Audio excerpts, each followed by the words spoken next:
Assalamualaikum warahmatullahi wabarakatuh. Salam sejahtera untuk kita semua. Selamat siang. Perkenalkan, nama saya Fahrul Ihsan Adi Saputra, peserta pelatihan dasar CPNS 2025 dari instansi Badan Nasional Pencarian dan Pertolongan UPT Kantor Pencarian dan Pertolongan kelas A Banda Aceh.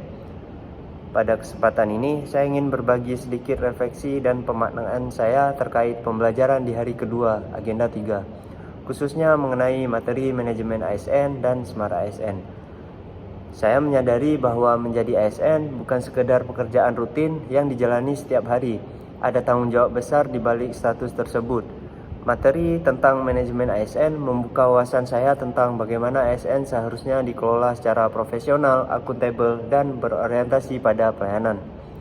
Dalam sesi tadi, saya belajar bahwa manajemen ASN tidak hanya berbicara tentang administrasi kepegawaian seperti rekrutmen, penilaian kerja, atau pengembangan karir, tapi juga tentang bagaimana menciptakan ekosistem kerja yang produktif, sehat, dan adaptif.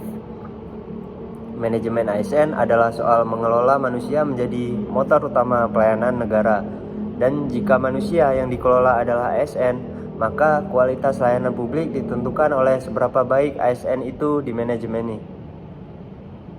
Kemudian masuk ke materi Smart ASN, saya merasa ini adalah refleksi dari wajah baru ASN yang harus kita wujudkan bersama.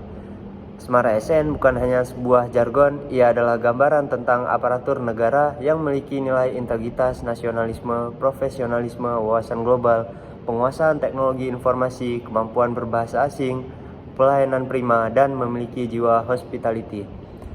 Ketika mendalami poin-poin Smart ASN, saya bertanya pada diri sendiri, sudahkah saya benar-benar menjadi ASN yang smart? Apakah saya sudah cukup adaptif dengan perkembangan teknologi? Apakah saya sudah betul-betul melayani masyarakat dengan sepenuh hati? Pembelajaran ini mengunggah saya untuk terus berbenah, tidak cukup hanya dengan datang ke kantor dan menyelesaikan tugas, tapi juga tentang bagaimana saya memberikan nilai tambah pada instansi dan masyarakat. Dari proses pembelajaran ini, saya merasa pendekatan fasilitator sangat interaktif. Diskusi, kelompok studi kasus, dan refleksi mandiri benar-benar membantu saya menggali makna dari materi. Bukan hanya menghafal konsep, saya juga mengapresiasi teman-teman peserta lain yang aktif berdiskusi. Dari situ saya belajar banyak hal yang sebelumnya mungkin luput dari perhatian saya. Sementara dari substansi, materi hari ini menyentuh aspek strategis sekaligus operasional. Ini membuat saya memahami bahwa untuk menjadi ASN yang berkontribusi nyata, tidak cukup hanya paham teori, tetapi juga harus mampu mengeksekusi dengan cerdas. Materi manajemen ASN dan Smart ASN menjadi semacam peta jalan bagi saya ke depan. Sebuah panduan agar saya tidak menjadi ASN yang bekerja, tapi ASN yang berdampak bagi negeri dan masyarakat. Di akhir, saya menyadari bahwa pembelajaran ini bukan hanya untuk hari ini saja. Ia adalah titik awal dari proses panjang pembentukan karakter dan kompetensi sebagai aparatur negara. Saya ingin menjadi bagian dari perubahan dari transformasi birokrasi yang lebih lincah, bersih, dan melayani.